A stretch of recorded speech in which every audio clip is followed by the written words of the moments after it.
In this session, we're going to look at how we can control our subassembly geometry through the use of targets. Let's drag this over, and I'll click Fit to Screen so we can see the preview better.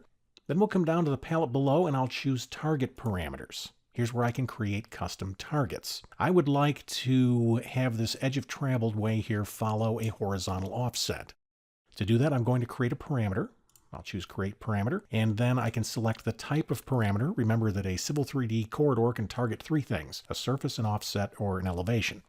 We have the same three things here. I'm going to choose Offset, and then I'm going to give this offset a name. I'll call it Lane Offset. I'll press Tab to accept that. We can see the target here in the preview now.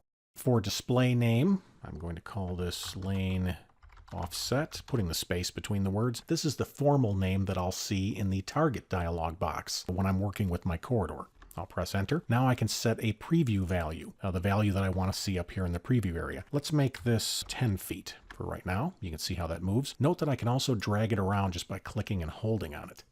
Okay, let me set that back to 10. So what I'd like is this point P2 to follow this offset if it's available. So let me grab the link. That'll help me get access to that point. Remember, I can also grab that point over here in the flowchart. Let's drag this over. I'll click Fit to Screen and see if we can make this a little bit easier to see. So this particular link was created when I entered point 2. Point 2 was placed relative to point 1 with a cross slope and a lane width. Notice if I come down a little farther, I can select an offset target, which will override my lane width. Let me open the menu and I'll choose Lane Offset, the one that I just made. You can see that it's now tied to that target. And if I drag this back and forth, I can validate that the horizontal target is working. Now that we've seen this, let me open this menu here in the preview. We can see this is set to roadway mode. There are two modes here, roadway and layout.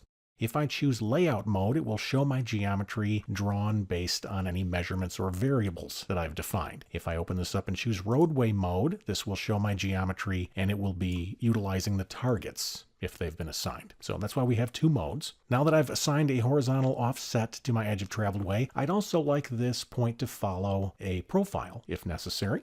Let's create another target parameter.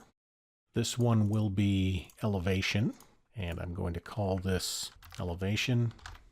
Let me drag this over to give myself some more space.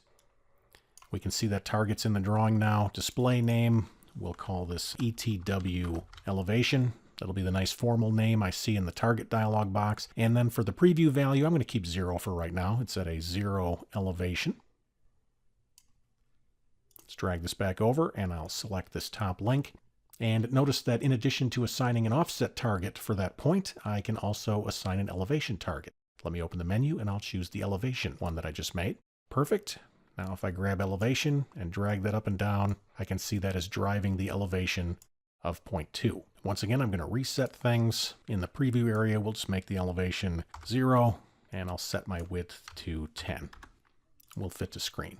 Now that we understand the basics of assigning targets, in the next lesson, we'll look at how we can assign super elevation properties.